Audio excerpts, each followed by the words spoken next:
ಮೈಸೂರಿನ ಲಕ್ಷ್ಮೀಪುರಂನಲ್ಲಿರುವಂಥ ನ್ಯಾಯಾಲಯ ಸಂಕೀರ್ಣಕ್ಕೆ ಬಾಂಬ್ ಬೆದರಿಕೆ ಕರೆ ಬಂದಿರುವಂಥ ಹಿನ್ನೆಲೆಯಲ್ಲಿ ಈಗಾಗಲೇ ಆ ವಕೀಲರನ್ನು ಎಲ್ಲರನ್ನೂ ಸಹ ಆಚೆ ಕಳಿಸುವಂಥ ಕೆಲಸಕ್ಕೆ ಪೊಲೀಸರು ಮುಂದಾಗಿದ್ದಾರೆ. ಅಂದರೆ ಬಾಂಬ್ ಹಾಕಲಾಗಿದೆ ಅನ್ನುವಂಥ ನಿಟ್ಟಿನಲ್ಲಿ ಒಂದು ಮೇಲ್ ಬಂದಂಥ ಹಿನ್ನೆಲೆಯಲ್ಲಿ ಸ್ಥಳಕ್ಕೆ ಲಕ್ಷ್ಮೀಪುರಂ ಠಾಣೆಯ ಪೊಲೀಸರು ಭೇಟಿಯನ್ನು ನೀಡಿದ್ದಾರೆ.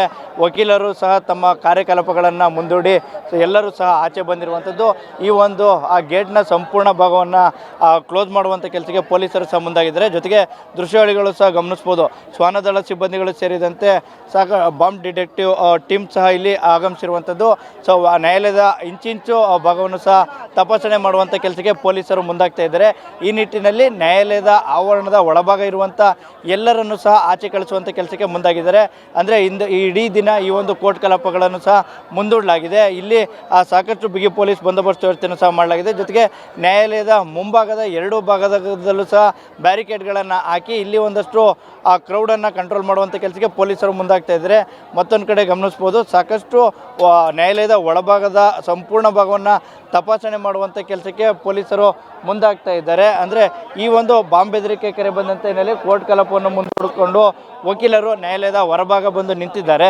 ಸದ್ಯಕ್ಕೆ ನಮ್ಮ ಜೊತೆ ಮೈಸೂರು ಜಿಲ್ಲಾ ವಕೀಲರ ಸಂಘದ ಅಧ್ಯಕ್ಷರಾಗಿರುವಂಥ ಲೋಕೇಶ್ ಅವರಿದ್ದಾರೆ. ಅವ್ರನ್ನ ಮಾತಾಡಿಸುವಂಥ ಕರೆ ಮಾಡೋಣ. ಸರ್, ಬಾಂಬ್ ಬೆದರಿಕೆ ಕರೆ ಬಂದಂಥ ಹಿನ್ನೆಲೆಯಲ್ಲಿ ಎಲ್ಲರೂ ಸಹ ಆಚೆ ಬಂದಿದ್ದಾರೆ, ಏನಿದೆ ಸರ್ ಇದು?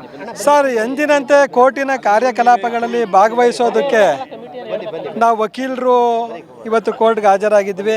ಅದೇ ರೀತಿ ಸಾರ್ವಜನಿಕರು, ನ್ಯಾಯಾಧೀಶರು, ನ್ಯಾಯಾಲಯದ ಸಿಬ್ಬಂದಿಗಳು, ಪೊಲೀಸರು ಎಲ್ಲ ಕೋರ್ಟಿಗೆ ಬಂದಿದ್ದರು. ಈ ದಿನ ಬೆಳಗ್ಗೆ ಸುಮಾರು 10:40ರಿಂದ 10:45 ಸಮಯದಲ್ಲಿ ಜಿಲ್ಲಾ ನ್ಯಾಯಾಲಯದ ಇಮೇಲ್ ಐಡಿಗೆ ಒಂದು ಸಂದೇಶ ಬಂತು. ಆ ಸಂದೇಶದ ಪ್ರಕಾರ, ಆ ಸಂದೇಶದ ಒಕ್ಕಣೆ ಏನು ಅಂದರೆ, ಈ ದಿನ ಮಧ್ಯಾಹ್ನ 1:55 ಒಳಗೆ 3 RDX ಬಾಂಬ್ಗಳನ್ನು ಬ್ಲಾಸ್ಟ್ ಮಾಡಿ ನ್ಯಾಯಾಲಯದಲ್ಲಿ ಹಾನಿ ಉಂಟು ಮಾಡ್ತೀವಿ, ಜೀವ ಹಾನಿ ಉಂಟು ಮಾಡ್ತೀವಿ ಅಂತ ಬೆದರಿಕೆ ಒಡ್ಡಲಾಗಿದೆ. ಜೊತೆಗೆ ಎಲ್ಲ ನ್ಯಾಯಾಧೀಶರುಗಳನ್ನ ಸ್ಥಳಾಂತರ ಮಾಡಬೇಕು ಅಂತ ಸಹ ಎಚ್ಚರಿಕೆ ನೀಡಲಾಗಿದೆ.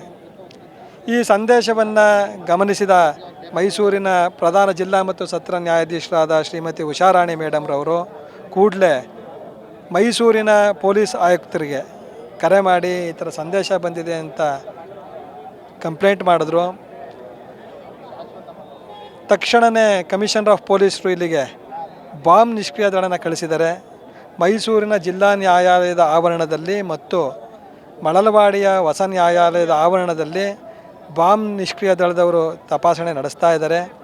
ಪೊಲೀಸ್ ಕಮಿಷನರವರ ಕೋರಿಕೆಯ ಮೇರೆಗೆ ಎರಡೂ ನ್ಯಾಯಾಲಯಗಳಿಂದ ಎಲ್ಲ ಜನರನ್ನು ಖಾಲಿ ಮಾಡಿಸಲಾಗಿದೆ. ಕೋರ್ಟಿನ ಕಾರ್ಯಕಲಾಪಗಳು ನಡೀತಾ ಇಲ್ಲ, ಇನ್ನೂ ತಪಾಸಣೆ ನಡೀತಾ ಇದೆ. ಇದು ಹುಸಿ ಬಾಂಬ್ ಕರೆನಾ ಅಥವಾ ನಿಜವಾಗ್ಲೂ ಆ ಸಂದೇಶದಲ್ಲಿ, ಇಮೇಲ್ ಸಂದೇಶದಲ್ಲಿ ಸತ್ಯಾಂಶ ಇದೆಯಾ ಅಂತ ಇನ್ನೂ ತನಿಖೆಯಿಂದ ಹೊರಗೆ ಬರಬೇಕಾಗಿದೆ. ಹುಸಿ ಬಾಂಬ್ ಸಂದೇಶ ಆಗಿದ್ದರೆ ತಪ್ಪಿತಸ್ಥರ ವಿರುದ್ಧ ತೀವ್ರ ಖಂಡನೆನ ನಾವು ವ್ಯಕ್ತಪಡಿಸ್ತೀವಿ ಮತ್ತು ಉಗ್ರ ಶಿಕ್ಷೆ ಆಗಬೇಕು ಅಂತ ಆಗ್ರಹಿಸ್ತೀವಿ. ಮೇಲ್ ಬಂದಂಥ ಅಡ್ರೆಸ್ ಏನಾದ್ರು ಚೆಕ್ ಮಾಡುವಂಥ ಕೆಲಸಕ್ಕೆ ಮುಂದಾಗಿದ್ದೀರಾ ಸರ್? ಅದು ಯಾವುದೊಂದು ಫೇಕ್ ಮೇಲ್ ID ಇದ್ದಂಗೆ ಕಾಣ್ತಾ ಇದೆ. ಅದು ಪೊಲೀಸರು ತನಿಖೆ ನಂತರ ಅಷ್ಟೇ ಅದು ಫೇಕ್ ID ಏನು ಅಂತೆಲ್ಲ ಗೊತ್ತಾಗುತ್ತೆ ಸರ್. ಇದಿಷ್ಟು ಮಾತುಗಳನ್ನ ವಕೀಲ ಸಂಘದ ಅಧ್ಯಕ್ಷರಾದಂಥ ಲೋಕೇಶ್ ಅವರು ಹೇಳ್ತಿರುವಂಥದ್ದು. ಒಂದಂತೂ ಸತ್ಯ, ಮೈಸೂರಿನ ನ್ಯಾಯಾಲಯಕ್ಕೆ ಬಂದಿರುವಂಥ ಆ ಒಂದು ಬಾಂಬ್ ಬೆದರಿಕೆ ಕರೆಯಿಂದ ವಕೀಲರು ವಿಚಲಿತರಾಗಿರುವುದಂತೂ ಸ್ಪಷ್ಟವಾಗಿ ತಿಳಿತಾ ಇದೆ. ಜೊತೆಗೆ ಈ ಒಂದು ಹುಸಿ ಬಾಂಬ್ ಕರೆ ಆಗಿದ್ದರೆ ನಿಜಕ್ಕೂ ಸಹ ಅವರ ಮೇಲೆ ಕಠಿಣ ಶಿಕ್ಷೆ ಆಗಲಿ ಅನ್ನುವಂಥದ್ದನ್ನು ಸಹ ವಕೀಲರ ಸಂಘದ ಅಧ್ಯಕ್ಷರು ಮನವಿಯನ್ನು ಸಹ ಮಾಡ್ತಿರುವಂಥದ್ದು, ಜೊತೆಗೆ ಆಗ್ರಹವನ್ನು ಮಾಡ್ತಿರುವಂಥದ್ದು. ಕ್ಯಾಮ್ರಾಮನ್ ಸಂಜಯ್ ಜೊತೆ ಅನಿಲ್ ರಾಜೇಶ್, ಪ್ರಜಾನುಡಿ, ಮೈಸೂರು.